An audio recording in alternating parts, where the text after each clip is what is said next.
Hello, everybody, and welcome back to this session.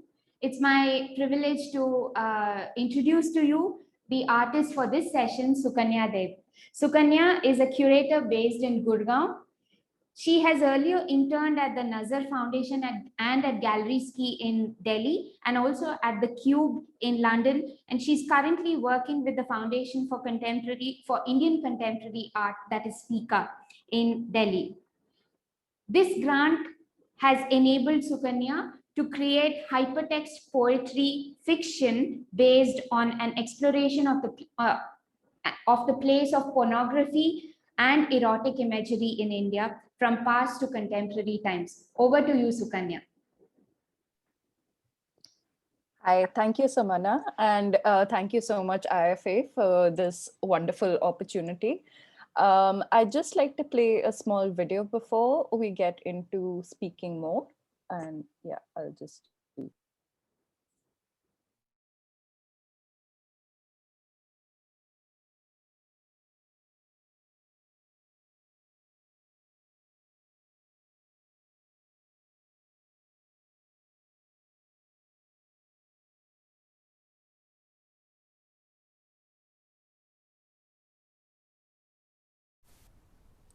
You find yourself in a room, nondescript and evasive. White walls, 10 feet by 10 feet. There's a computer monitor with a loading screen. What is it that you wish to consume? Switch the lights off, honey. There is more to say. There's no door, which is a strange part. Boxed in, you might as well entertain yourself. After all, you have been given an internet connection. A simple Google search to start off with. Typing. News. Okay, that's odd. Permission denied by Telecom Regulatory Authority of Nation State. You start to panic a little. Maybe you could try loading the usual sites for news. That doesn't work either. A random search. Aquatic life. Same result. You open up Google Maps to check where the fuck it is that you have landed up. You look down and see what you're dressed in, as banal as a room, in a white t-shirt and white cotton pants. What is going on here? You thought this was a dream. Is this some bizarre yoga retreat gone wrong? Google Maps tells you what you knew all along. You're in your house, in your bedroom. But that can't be right. You had left home? Where was it that you were going? Think back. What's your last memory? You must have been shopping for groceries, of course, buying vegetables from the sabzi wala. You had got a good deal for a case of mangoes. It's summer. There's no AC in this room though, so why is it chilly here? Next search. Some time goes by and an encouraging pop-up ad shows up to find hot girls in your nearby area. Short of having any other leads, you click on the ad. A chat box pops up with the title desire.cloud. Hey sexy. Well, this was expected. You reply, hey, where are you located? Typing. Now, hasn't your mother taught you any manners? Why don't we just chat first? A pause. At least someone is on the other end of this line, you think? It's now been a good 20 minutes since you gained consciousness, but you're getting impatient. The subsumed time paradigm has taught you one thing well: immediacy. Do you know where I am? You say. In your bedroom, of course. I'm sure you have many questions at this point. I do. What do you know about my situation? Not much, but enough to flirt with you. Okay. What's your name? Kama. Pretty close to Kama, right? Haha. Nice to meet you, Kama. My name means desire, as you're aware. Can I ask you a question? Sure. Would you have it any other way? What is that supposed to mean? You're not as bright as I thought you were. Let me make things a bit clearer. The typing stops. The PC screen light grows dimmer. What is going on? Fear not, dear user. Kama will lead the way. Writing is a delicacy, softly sweetened, ranging in its power to evoke the senses. Rare in its guise and all-consuming, one must be betrothed to its cream to taste a fullness in its wake. A cockroach landed in the sun as we embrace for the first incinerated. It seems like we have crossed over there is the plight into an little being, horizon and consumption. With the rot flies and cockroaches immerse themselves in the rotting flesh laid open. The heat of the day dominates and insectile affinities. This is Kama's story. Like you, sir, user, are merely the conduit for the production. The light escapes the screen world where women and their bodies. What you are witnessing here is a divergent tale. Where do we begin and end? Make you feel more. Let's get back to Kama. She's waiting to be summoned. The computer screen flickers again. A sputtering sound slowly turns into hiss sound, and a serpent emerges from the blackened screen, cracking in one swift movement. You jump grab the kiwi before it grabs you, sheds its skin slowly, as if regurgitating, to reveal a naked. She appears as if from a different paradigm. There appears to be a jewel set in the middle of her forehead, dressed with an emerald necklace, I presume, in her eyes. How on earth did you enter this room from the computer? What do you know of Kshirsagar, user? The word is insane as you left it. All right, user. Kama's voice was throaty and husky. All that remains of the world after an instantaneous reboot triggered by a virus. All systems in the nation state had been depleted of content.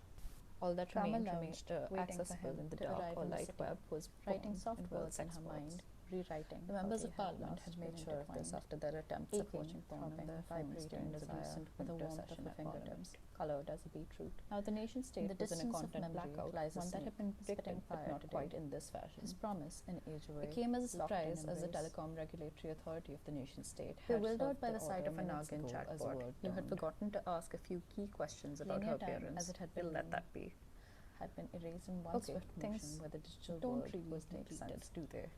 Digital time had dominated the world. I was trying to make contact with any other living being. Now, gone. And your chat showed up. What does that mean, though, in terms of linearity? I'm only starting to figure things out myself. You can never again experience another human connection.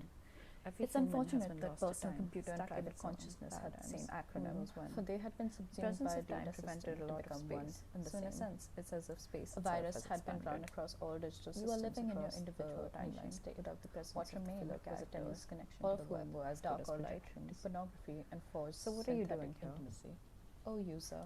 You're not asking the right questions, but still, in the previous consciousness, this is banned by the government, remember? You find the whites of your eyes desirous bodies like mine up there. Glowing I just happened to find you first. I can taste the buds of the Rajnigandha flower in full bloom as you blink slowly. Some would say, taking this is in fake. My countenance. I lunged towards you in ecstasy. Image production reached a halt once content was destroyed from the system.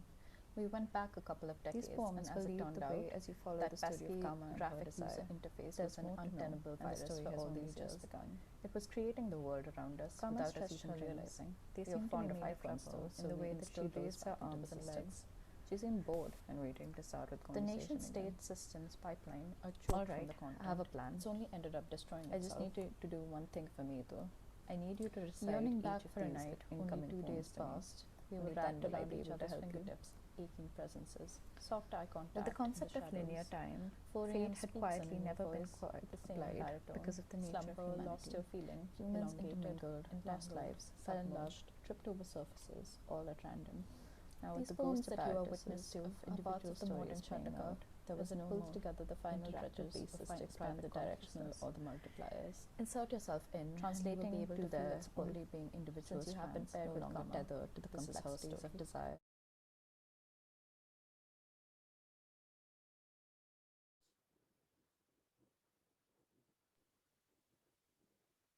So that was an excerpt. That was a reading from the text itself. And the reason that went into these multiple voices is because there are multiple timelines that take place within the fictional narrative. So I'd like to speak a little bit about the project and a little bit about the process and basically like the themes that I have been exploring through this. So Stimulating Desire is a hypertextual fiction project looking closely at the cross-section between simulation and stimulation through a textual interface producing a confluence of early to late internet culture, game aesthetics, and net art. It takes into account a history of erotic text, particularly looking at a varied but within the Indian subcontinent, especially through the lens of poetry. B-grade cinema has also had an influence on this project, especially with the production around a language of desire and eclecticism in narrativization. So, when I started this project, I had the intention of charting a history of erotica within the Indian subcontinent. And much of my research revolved around ancient Indian texts. Those particularly fascinated me, along with erotic paintings from centuries ago, as it spoke to a past with alongside an accepted duality of sexuality and purity or piousness, or even a certain morality, especially as understood through within the country. So this paradoxical situation is where I began my project, and I went deeper into what I like to think of as cultural sexual consciousness. Sources have been wildly different for me, where I've been looking at an imagination around erotica through softcore erotic magazines in various languages to online pornography fads. The range was quite massive. With this fiction e-novella, as I like to think of it, I wanted to explore themes of sexuality beyond the accepted heterosexuality of missionary sex. What really interested me was how sex was being simulated across media and what it did to stimulate a person. Being deep in textual sources, I decided to stick to the cause of the text in order to experiment with what a text can evoke and how it can involve the reader user. One of my first encounters with pornography was through erotic fiction online. I wonder how these poems would have been received in the previous centuries as well, thinking around taboos around sexuality, whether they would have been consumed in the private or whether they would have had some sort of public lifespan as well. I also chose the hypertext fiction format as an experiment because I found myself interested in net art projects that had used this format as a stratification of the text form. The cybertext has existed much prior to the internet, incorporating multiple narratives and non-linearity into the form. Um, I was interested in creating a story that deviated and floated from all that it was supposed to be. Some themes that have interested me while working on this project are causality, intimacy, vocabularies around sexuality, and the role of the internet itself in creating fractured realities. The notion of time is crucial to the e-novella, as it starts with the premise of linear time being erased because of a virus across systems in the country or nation state. The origin story of this virus varies depending on the narrative, but it looks at the accelerationism and constant image production that is something that we are currently living through. So really, I am looking at I'm thinking about the erotic or the allure of the image and what role it plays in creating a public or shared consciousness as well. There's much to be explored here, but I was using the constant image culture as a touch point throughout this project. The notion of turning pages or clicking to move forward was also an important touch point for me, which has been heavily incorporated into the website. For me, that signified a role of aided consciousness with an intimated causality. The role of the text as inhabitor of passions is relevant today again, where we are facing lockdown and awkwardly sexting our partners or lovers. The interface of the image and text as basis for communication, simulation, and stimulation is at the core of the project as well. So, with the performative reading that I had produced for the showcase, I have also looked at the voice as simulating desire. So, these are some of the things that I wanted to talk about. If there are any questions, then I can talk through those as well. Or I think we'll be taking questions over Facebook as well. So I can. Yeah, sure. So to all our viewers here, Sukanya has shared her video here, and the video is also available as a link. You'll see that in the comments box, and Sukanya will be available for a conversation. But just to have a couple of questions that we can share here, Sukanya. One of the things that I was thinking is, today pornography, erotic imagery, sexuality, all these are such highly politicized spaces, right? And there's so much of censorship and moral policing around these subjects. In a time like this, what does it mean for you to be working on a subject like this, and how relevant or how topical do you think this subject is? And did you have to face any challenges, even if it was, from your own peers or people asking why you working on a subject like this and so on? Right. I think it has been a important topic for me to talk about. It's something that I've been like researching and thinking about more and more lately. And I think in terms of moral policing and a certain type of public consciousness that has developed like over this time, I think it is important to break through with these taboos as well and talk more freely about all of this. So I think I think one of the things that I was thinking about with my project was that sorry, sexuality is something that that everyone is faced with, and whether that be on whichever side of the spectrum. I mean, there's asexuality, of course, as well, but there's a certain language to it, and we don't have a vocabulary around our desires, fears.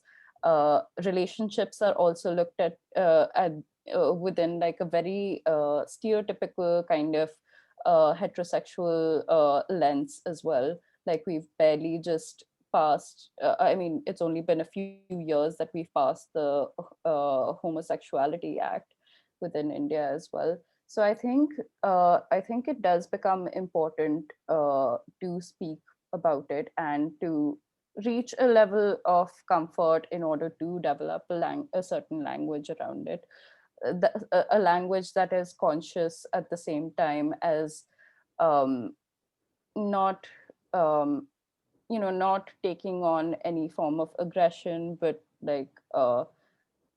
speaking to a level of personal truth and like a certain maturity as well. I think challenges in terms of for me, I honestly, like I didn't face many challenges like from in terms of in relation with my peers and all, but that is also coming from a certain section of Oh, society yeah, within the country as well. So in that way, I'm beyond privileged. yeah. So yeah, so that is something that is very important to note as well, because I think there is a certain like stigmatization around sexuality as well to that relates to caste as well as class, and that is much more difficult to kind of unravel in the minds of people as well. um, and yeah, in terms of challenges for me around the topic, I mean, even say family members, they have been quite open to having conversation about these topics as well. So that has been quite nice for me. So Great. Yeah. yeah, yeah. So And I no, have been so sheltered from all the yes, possible chaos that can great. be unleashed. Yeah, yeah, yeah. So the other thing that I found interesting, at the same time, it was a question for me: is there a primacy of uh, female, feminine desire that is important for you in this project? Also, because it's your voice that we hear, and Mhm. I suppose it's your voice. At the same time, because it is hypertext, I was also wondering if there's an attempt to sort of de-gender desire in some ways, and sort of take it above um, uh, any of these sort of binary voices, whether it's the masculine, the feminine voice. Are there any thoughts on that? So it was actually a question for me: what was important to you? Was it the female desire that that is more important for you in this project? So thank you for that, Samana. That's actually been quite a crucial point for me as well. Like especially like thinking in terms of female desire. Like to start off with, that was a concern for me, having like uh, I mean, being female, being a constant object of desire as well. Like I think one point for me was that the idea of like turning the gaze, because the way the story pans out, there's a character named Kama, and I mean, the voice is partly mine, partly fictionalized as well, but she is kind of the leading narrator within the story. So uh, I think the point of female desire becomes important, because just to turn the lens back on this idea of like chauvinistic masculine heterosexuality that constantly puts women in front of the lens, rather than exploring what is possible from another point of view as well. So yeah, so that was definitely a point for me. And it's interesting that you brought up the hypertextuality part in relation to degendering, because that is something that I was trying to do as well. So within the text, within this text, there is an implicated user within the narrative. So as you are reading, you will be referred to as the user. So initially I had thought of the gender of this supposed user as male initially, but as the text went along, what I found was there was a certain degendering that took place, because there aren't any particular signifiers that Yeah. point towards a gendering as well. And yeah, and more than anything, I think like I've tried to move away from this idea of a singular kind of sense of intimacy, or a singular kind of sense of desire that is solely based around male to female, female to male, that kind of thing. So that is something that I've definitely tried to do within the project. Great. Thank you very much, Sukanya. Again, to all our viewers, please do check out the work if you haven't already. It's posted as a link in the comment box. And hopefully Sukanya will also be there to answer questions. So if you do have questions, please post them here, and Sukanya will engage with those questions later. Thank you very much. Thanks, Sukanya, for joining us for this session. And thanks to all our viewers. Thank you so much.